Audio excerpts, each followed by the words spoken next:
नमस्कार दोस्तों, मैं हूं आपका दोस्त के बी। तो हम लोग रेलवे ग्रुप डी की परीक्षा के लिए जो भी हमारे ट्रेंडिंग टॉपिक्स हैं उनको यहां पर डिस्कस कर रहे थे। तो पहले के दो वीडियो में हम लोगों ने लेंस और दर्पण के द्वारा जो इमेज फॉर्मेशन होता है उसको एनिमेशन के द्वारा समझा था। आज के इस वीडियो में भी हम लोग एक बहुत ही इंपॉर्टेंट कॉन्सेप्ट को डिस्कस करेंगे और अगर ये कॉन्सेप्ट आपको समझ में आ जाता है तो जो भी हमारे लेंस और दर्पण के न्यूमेरिकल हैं उन सारे न्यूमेरिकल को आप लोग आसानी से सॉल्व कर सकते हैं। तो पूरा वीडियो बहुत ही ध्यान से देखिएगा और वीडियो अगर आपको पसंद आता है तो इसे लाइक करने के साथ अपने सभी दोस्तों के साथ में शेयर जरूर करिएगा। तो चलिए अब इस वीडियो की हम शुरुआत करते हैं। तो पहले समझते हैं कि साइन कन्वेंशन का मतलब है क्या। देखिए, साइन कन्वेंशन का मतलब है कि जो भी हमारे मिरर या फिर लेंस के लिए वस्तु की दूरी है जिसे हम लोग u से रिप्रेजेंट करते हैं, जो प्रतिबिंब की दूरी है जिसे हम लोग v से रिप्रेजेंट करते हैं, जो आपकी फोकस दूरी है जिसे हम लोग स्मॉल f से रिप्रेजेंट करते हैं, इनके लिए हमारा साइन क्या होगा।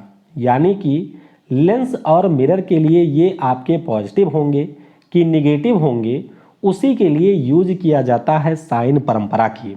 और यहाँ पर अगर आपको साइन के बारे में अच्छे से पता है तो ना केवल आप लोग न्यूमेरिकल सॉल्व कर सकते हैं बल्कि यहाँ पर जो इमेज बन रही है उस इमेज के बारे में भी आप लोग आइडिया लगा सकते हैं। तो ये ही हमारा होता है साइन कन्वेंशन। अब साइन कन्वेंशन के लिए दो तीन हमारे रूल हैं। ये रूल अगर आपको याद है तो आप बहुत ही आसानी से इनका यूज कर सकते हैं। देखिए, रूल नंबर 1 ये कहता है कि जो आपकी वस्तु की दूरी है, जो आपके प्रतिबिंब की दूरी है या फिर जो आपकी फोकस दूरी है, उसको हमेशा ही हम लोग पोल से मेजर करेंगे। इसका मतलब है अगर यहाँ पर आपके पास में कोई मिरर है, यहाँ पर आपका फोकस है, यहाँ पर आपने वस्तु को रखा हुआ है, तो जो भी डिस्टेंस आपकी काउंट की जाती है वो डिस्टेंस हमेशा यहाँ से काउंट होगी। यानी कि जो आपके मिरर का पोल है जिसे आप लोग ध्रुव कहते हैं, वहां से इस दूरी को काउंट किया जाएगा। उसी प्रकार से अगर हम लोग लेंस की बात करते हैं तो लेंस के लिए हम लोग ऑप्टिकल सेंटर से इसे काउंट करेंगे। दूसरा रूल सबसे ज़्यादा महत्वपूर्ण है और यही रूल आपका की है। इस रूल में यह कहा गया है कि प्रकाश की दिशा में दूरी को हमेशा हम लोग मानेंगे धनात्मक। कैसे मानेंगे, अभी ये हम लोग आगे एग्जाम्पल से समझते हैं। और तीसरे रूल में यह कहा गया है कि अगर हमारा इमेज मुख्य अक्ष के यानी कि जो प्रिंसिपल एक्सिस है इसके ऊपर बन रहा है तो इसकी जो हाइट है ये हम लोग पॉजिटिव मानेंगे, और अगर आपके प्रिंसिपल एक्सिस के नीचे आपकी इमेज बन रही है तो उस स्थिति में इसे हम लोग काउंट करेंगे निगेटिव में। अब आइए इसको एक एग्जाम्पल के जरिए हम लोग समझते हैं। ये हमारे पास में एक दर्पण है। कौन सा, तो ये आपके पास में एक दर्पण है। इसकी एक्सिस आइए हम लोग डिफाइन कर लेते हैं। मान लेते हैं कि ये वाई एक्सिस है और यहाँ पर हम लोग एक्स एक्सिस मान लेते हैं। अगर आपने एक्सिस के बारे में पढ़ा हो तो ये हमारा पॉजिटिव पॉजिटिव होता है, ये आपका निगेटिव पॉजिटिव होता है, ये हमारा निगेटिव निगेटिव होता है और ये आपका हो जाएगा पॉजिटिव निगेटिव। तो कुछ इस प्रकार के ये साइन होते हैं। हालांकि यहाँ तक हमको नहीं जाना है, बस आइए हम लोग सिंपल रूल के जरिए समझते हैं। तो ये हमारा दर्पण हो गया। अब मान लेते हैं हमारा जो ऑब्जेक्ट लल्लू लाल है ये आपके यहाँ कहीं पर खड़े हैं। तो अगर आपसे मैं पूछूं कि ये जो हमारे लल्लू लाल हैं इनकी हाइट 5 सेंटीमीटर है तो इसे आप लोग क्या कहेंगे, 5 सेंटीमीटर मुख्य अक्ष के ऊपर है तो आप सिंपल शब्दों में कहेंगे कि ये हो जाएगा पॉजिटिव। इसी प्रकार से अगर हम लोग यहाँ पर लाइट का डायग्राम ड्रा करते हैं तो लल्लू के सिर से जो लाइट है वो आपके इस डायरेक्शन में जा रही है। अब यही डायरेक्शन आपको ध्यान रखना है। अब अगर मैं आपसे पूछूं कि इसके लिए फोकस दूरी क्या होगी, तो देखिए लाइट की डायरेक्शन हमारी इधर है, लेकिन अगर हम लोग फोकस दूरी की बात करें तो पोल से जब हम लोग इसकी तरफ बढ़ेंगे तो ये हो जाएगा अपोजिट डायरेक्शन में। यानी कि साफ शब्दों में आप कह सकते हैं कि फोकस दूरी हमारी यहाँ पर हो जाएगी निगेटिव, क्योंकि लाइट की डायरेक्शन आपके पूरब की तरफ है और जो आपके फोकस दूरी है ये आपको उल्टे डायरेक्शन में यानी कि पश्चिम में मिलेगी या आपके बाएं ओर मिलेगी। तो इसीलिए फोकस दूरी हो जाएगी यहाँ पर निगेटिव। ऑब्जेक्ट की अगर हम लोग बात करते हैं तो ऑब्जेक्ट भी आपको लाइट के अपोजिट डायरेक्शन में मिलेगा। यहाँ पर हमारा ऑब्जेक्ट है लाइट की डायरेक्शन ये है जबकि ऑब्जेक्ट हमारा उल्टे तरफ है, तो आप कह सकते हैं कि जो हमारा यू होगा वो भी यहाँ पर हो जाएगा निगेटिव। इसी प्रकार से हम लोग इमेज की बात करते हैं। मान लेते हैं कि इमेज जो हमारा है वो यहाँ कहीं पर बन रहा है, तो आप लोग कह सकते हैं कि जो इमेज है यानी कि जो हमारा v है वो भी होगा निगेटिव। क्यों? क्योंकि लाइट की डायरेक्शन इधर है जबकि हमारा जो इमेज बन रहा है उसकी डायरेक्शन इधर है। तो इसके लिए आपकी फोकस दूरी, आपका जो ऑब्जेक्ट है, जो आपका इमेज है, इन सभी की दूरी हो जाएगी निगेटिव। और यहाँ पर अगर मैं आपसे पूछूं कि इमेज हमारा कैसा बन रहा है, तो आप लोग कहेंगे इमेज बन रहा है उल्टा। इसीलिए अगर आपको यहाँ पर हाइट ऑफ इमेज लेनी है तो ये भी आपकी हो जाएगी निगेटिव, क्योंकि ये आपके मुख्य अक्ष के नीचे की ओर बन रही है। अब अगर मान लेते हैं कि हमारा जो इमेज है वो यहाँ कहीं पर बन रहा है, ध्यान देंगे इमेज जो आपकी है वो यहाँ कहीं पर बन रही है, तब आप क्या कहेंगे? अब अगर इनकी हाइट 5 सेंटीमीटर है तो आप लोग कहेंगे कि ये जो हाइट है वो मुख्य अक्ष के ऊपर है, इसीलिए इस हाइट को हम लोग ले लेंगे यहाँ पर पॉजिटिव। जबकि अगर आपसे बात किया जाए v की, यानी कि इमेज के डिस्टेंस की, तो अब की बार जो डिस्टेंस है वो हो जाएगा पॉजिटिव। क्यों पॉजिटिव होगा? क्योंकि लाइट की डायरेक्शन यहाँ पर है और पोल से जो हमारा इमेज है उसकी डायरेक्शन भी इसी तरफ है। हमेशा ध्यान रखिएगा कि डिस्टेंस हम लोग पोल से ही मेजर करते हैं और लाइट जो है वो आपके ऑब्जेक्ट से पोल की तरफ जाती है। तो यहाँ पर हमने आपको बेसिक बता दिया है। अब आइए एक एक करके सभी के लिए थोड़ा सा समझते हैं। पहले बात करेंगे अवतल दर्पण की। तो ये हमारे सामने अवतल दर्पण है, देख रहे होंगे। एक स्थिति है कि इमेज आपकी यहाँ पर बन रही है, तो आप लोग क्या कहेंगे? आप लोग ये कह सकते हैं कि जो फोकस दूरी है वो निगेटिव है, क्योंकि डायरेक्शन इधर है लाइट की, फोकस दूरी हमारा इधर है। इसी प्रकार से अगर वस्तु की दूरी u की बात करें तो ये भी हमारी निगेटिव हो जाएगी। क्यों? क्योंकि प्रकाश इधर है, वस्तु हमारा इधर है। इसी प्रकार से अगर हम लोग इमेज की बात करते हैं तो इमेज भी हमारा निगेटिव होगा। क्या रीजन है? क्योंकि हमारा ये अपोजिट डायरेक्शन में बना है, प्रकाश हमेशा इधर जा रहा है। जबकि हम लोग फोकस दूरी की बात करें, वस्तु की दूरी की बात करें, इमेज की बात करें, वो तीनों आपके उल्टे डायरेक्शन में हैं, इसीलिए तीनों हो जाएंगे यहाँ पर निगेटिव। लेकिन एक केस ऐसा होता है जब आपके इमेज की दूरी होगी पॉजिटिव। वो केस कौन सा है? वो केस है ये वाला। आपको मैंने बताया था कि जब हमारा ऑब्जेक्ट फोकस और पोल के बीच में होता है, उस स्थिति में जो इमेज है वो आपके इस डायरेक्शन में बनेगी। तो इसके लिए क्या होगा? इसके लिए जो आपकी इमेज की दूरी है वो पॉजिटिव होगी, क्योंकि प्रकाश की डायरेक्शन इधर है और पोल से जब हम लोग इमेज की दूरी काउंट करेंगे तो ये सेम डायरेक्शन में है और यहाँ पर हमारी जो इमेज है वो हो जाएगी कैसी? पॉजिटिव। और आप ये भी कह सकते हैं कि अवतल दर्पण के लिए जो हमारी इमेज की हाइट है वो हमेशा निगेटिव होगी, एक्सेप्ट जब आपका ऑब्जेक्ट फोकस और पोल के बीच में हो। समझ गए? तो ये काफ़ी ज़्यादा सिंपल था। अब बात करते हैं उत्तल दर्पण की। तो ये हमारे सामने उत्तल दर्पण है, यहाँ पर आपका ऑब्जेक्ट है और ऑब्जेक्ट से आपकी प्रकाश की किरण की डायरेक्शन ये है। अब अगर मैं आपसे पूछूं कि इसकी फोकस दूरी कैसी होगी, तो आप देख सकते हैं प्रकाश की डायरेक्शन इधर है, हमारी जो फोकस है उसकी डायरेक्शन पोल से भी सेम डायरेक्शन में है। तो इसके लिए जो आपका फोकस होगा वो हो जाएगा पॉजिटिव। अगर मैं आपसे पूछूं कि यहाँ पर जो वस्तु की डायरेक्शन है वो कैसी होगी, तो प्रकाश हमारा इधर जा रहा है, ऑब्जेक्ट हमारा इधर है यानी कि अपोजिट में है, तो अपोजिट के लिए हो जाएगा निगेटिव। इमेज जो आपकी बन रही है, आप लोग देख रहे होंगे कि इमेज आपके प्रकाश के डायरेक्शन में ही बन रही है, यानी कि पोल से इमेज की दूरी आपकी उसी डायरेक्शन में है जिस डायरेक्शन में प्रकाश जा रहा है, तो ये हो जाएगा पॉजिटिव। तो उत्तल दर्पण के लिए कोई एक्सेप्शन केस नहीं होता है।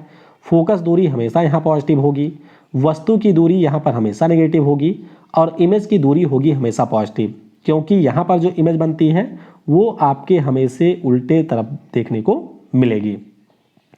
अब चलते हैं उत्तल लेंस पर। तो ये हमारे सामने एक उत्तल लेंस है। आप देख सकते हैं कि जो वस्तु है यहाँ पर है, जो फोकस दूरी है वो आपके यहाँ पर है और इसकी जो इमेज है वो यहाँ कहीं पर बन रही है। देखिए लेंस में आप लोग थोड़ा कंफ्यूज हो सकते हैं कि फोकस हम लोग f1 को माने या फिर हम लोग f2 को माने। तो देखिए अगर हम लोगों का ऑब्जेक्ट इधर है तो उस स्थिति में जो आपकी रे कन्वर्ज होंगी वो यहाँ कहीं होंगी, तो ये हमारा हो जाएगा मुख्य फोकस। और अगर आपका ऑब्जेक्ट इधर है तो यहाँ कहीं पर हमारी जो रे है वो आपकी कन्वर्ज करेंगी। तो आइए समझते हैं कि फोकस दूरी कैसी होगी। देखिए ऑब्जेक्ट आपका इधर है, डायरेक्शन यहाँ पर आपको देखने को मिलेगी, और मैंने कहा था प्रकाश के डायरेक्शन की चीज़ें पॉजिटिव हैं, तो फोकस भी हमारा हो जाएगा यहाँ पर पॉजिटिव। अगर मैं आपसे पूछूं ऑब्जेक्ट आपका कैसा होगा, तो ऑब्जेक्ट की दूरी है जो वो निगेटिव होगी, क्योंकि प्रकाश इधर है ऑब्जेक्ट इधर है, तो ये हो जाएगा यहाँ पर निगेटिव। अगर मैं आपसे पूछूं इमेज कैसा होगा, तो प्रकाश की डायरेक्शन हमारी इधर है, इमेज भी आपका इधर ही है, तो उस स्थिति में इमेज भी हो जाएगा हमारा पॉजिटिव। लेकिन एक केस इसमें आपको ऐसा मिलेगा कि जब हमारा ऑब्जेक्ट F1 और O के बीच में होगा, तो उस स्थिति में जो हमारी इमेज है वो यहाँ कहीं पर बनेगी, यानी कि आप लोग कह सकते हैं इस स्थिति के लिए जो इमेज की दूरी है वो हमारी हो जाएगी नेगेटिव। आई होप आप लोग समझ रहे होंगे। देखिए उत्तल लेंस के लिए फोकस दूरी इधर है पॉजिटिव, वस्तु की दूरी इस साइड में है नेगेटिव, इमेज की दूरी इस साइड में है पॉजिटिव, लेकिन यहाँ पर आपकी केवल फोकस दूरी पॉजिटिव होगी, बाकी वस्तु हमारी यहाँ है तो ये निगेटिव, और जो आपकी इमेज बन रही है वो भी इधर है, तो ये भी हमारी हो जाएगी निगेटिव। अब बात करते हैं अवतल लेंस की। तो अवतल लेंस के लिए कुछ इस प्रकार का केस होता है।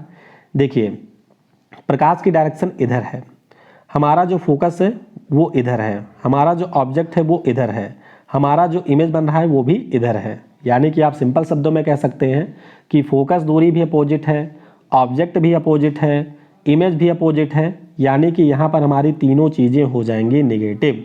और ध्यान रखिएगा अवतल लेंस के लिए फोकस दूरी, वस्तु की दूरी, इमेज की दूरी, ये तीनों ही हो जाती हैं हमेशा के लिए निगेटिव।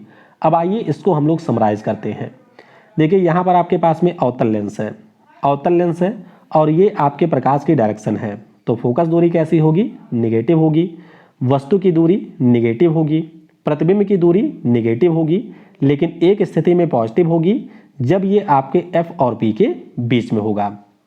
उत्तल लेंस की अगर हम लोग बात करते हैं तो उत्तल लेंस के लिए फोकस दूरी हमारी पॉजिटिव है, वस्तु आपके इसी साइड में है तो ये हमारा नेगेटिव हो जाएगा, जबकि अगर हम लोग इमेज की बात करते हैं तो इमेज आपका हमेशा यहाँ बनेगा, तो इसके लिए आपके इमेज की दूरी पॉजिटिव होगी, लेकिन जब ये आपके F1 और O के बीच में होगा तो ये हो जाएगी पॉजिटिव।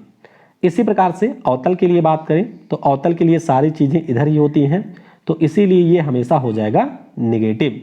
और अगर हम लोग उत्तल दर्पण की बात करते हैं तो उत्तल के लिए आपका ऑब्जेक्ट इस साइड में है, तो फोकस दूरी हमारा यहाँ होगा, ये पॉजिटिव होगा, ऑब्जेक्ट नेगेटिव होगा, इमेज आपके इस साइड में बनेगी तो ये भी हो जाएगा पॉजिटिव।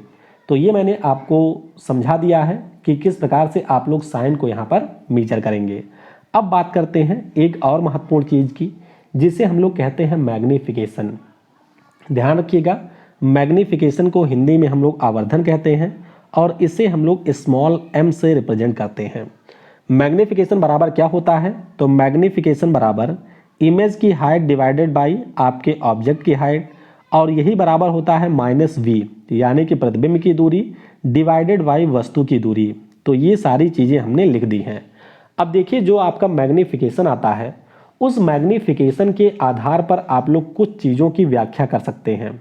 वो कौन सी चीज़ें हैं, तो अगर आपको किसी भी लेंस या फिर मिरर का मैग्नीफिकेशन पता है तो उसके अनुसार आप लोग ये बता सकते हैं कि जो हमारी इमेज बनी है वो इमेज वस्तु से बड़ी है या छोटी है, और ये जो आपकी इमेज है ये हमारी सीधी बनी है या फिर बनी है उल्टी। कैसे, आइए इसको समझते हैं। देखिए अगर कभी भी आपने मैग्नीफिकेशन को निकाला और मैग्नीफिकेशन जो हमारा है ये 1 से बड़ा आ गया, 1 से बड़ा होने का मतलब क्या है, 1 से बड़ा ये तभी हो सकता है कि जब हमारे इमेज की जो हाइट है वो आपके ऑब्जेक्ट की हाइट से ज़्यादा होगी, क्योंकि अगर ये कम होगा तो 1 से कम हो जाएगा, ज़्यादा होने की स्थिति में ही हमारा m 1 से बड़ा होगा, और इस स्थिति में आप कह सकते हैं जो इमेज बन रहा है वो आपके वस्तु से बड़ा है।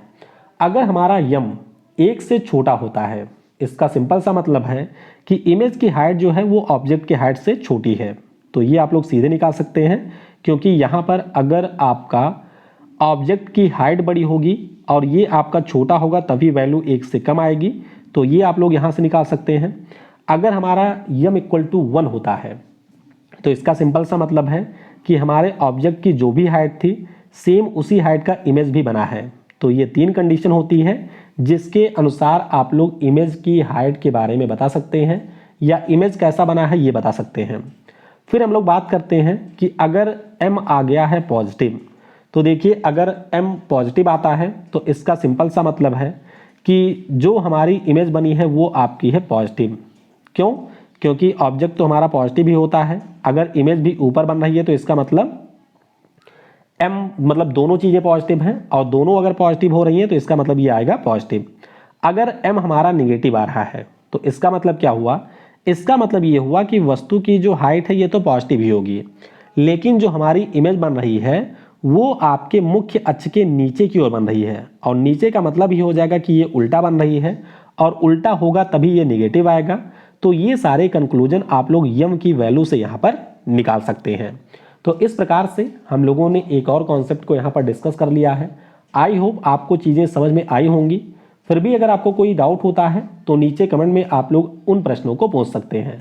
Thanks for watching. जय हिंद, जय भारत।